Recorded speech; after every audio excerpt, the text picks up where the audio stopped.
ভোলার ২০০ বছরের ঐতিহ্যবাহী মহিষের দুধের কাঁচা টক দই এবার জিআই বা ভৌগোলিক নির্দেশক পণ্যের স্বীকৃতি সনদ পেল। এতে খুশি মহিষ খামারি, ব্যবসায়ী ও উদ্যোক্তারা। সংশ্লিষ্টরা বলছেন, এতে জেলার অর্থনৈতিক উন্নয়নে নতুন করে সম্ভাবনা তৈরি হয়েছে।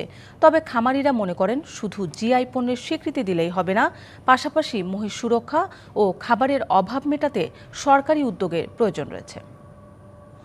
ভোলাসহ দেশের উপকূলীয় অঞ্চলের মানুষের দৈনন্দিন জীবন ও অতিথি আপ্যায়নে গুরুত্বপূর্ণ মহিষের দুধের টক দই, যা স্থানীয়ভাবে মহিষার দই নামে পরিচিত।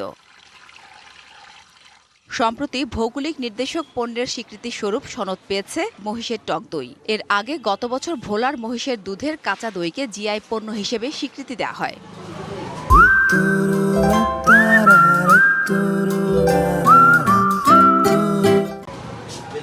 এতে খুশি মহিষ পালনকারী ও দই ব্যবসায়ীরা। তবে শুধু স্বীকৃতি পেলেই হবে না, পাশাপাশি মহিষের সুরক্ষা ও খাবারের ঘাস উৎপাদন বৃদ্ধি করা না গেলে দুধ উৎপাদন হ্রাস পাবে।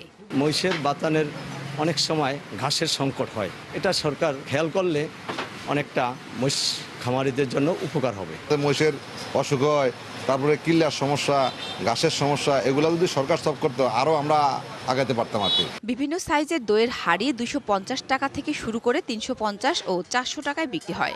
মহিষের দই এরকম একটি পণ্য যা আমাদের ভোলাবাসীকে মনোমুগ্ধকর করে তুলেছে। বড় বড় বিয়েতে, বড় বড় অনুষ্ঠানে এই টক দইটা ভালো মানুষ পছন্দ করে আর। আগে যেমন ভোলাব্যাপী ছিল, এখন এটা আমাদের এই দইটা সারা বিশ্বে যাওয়ার শুরু করেছে। এই দইটা মহিষের টক দই ভোলার অর্থনীতিতে বড় অবদান রাখবে বলে মনে করছেন কর্মকর্তারা। তো মহিষের দুধ উৎপাদনকে বাড়ানোর জন্য আমরা মহিষের খামারিদেরকে, মহিষের কৃষকদেরকে পরামর্শ দিচ্ছি যাতে সঠিক পরিমাণে ঘাস খাওয়াতে পারে, ঘাসের সাথে সারপ্লাস কিছু খাবার, দানাদার খাদ্যও যেন দেয়।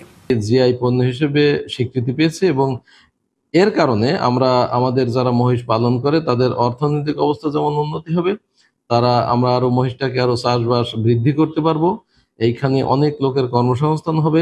টক দই স্থানীয়দের উন্নয়ন ও অর্থনৈতিক ধারাকে বেগবান করবে, এমনটাই প্রত্যাশা ভোলাবাসীর। DBC news desk.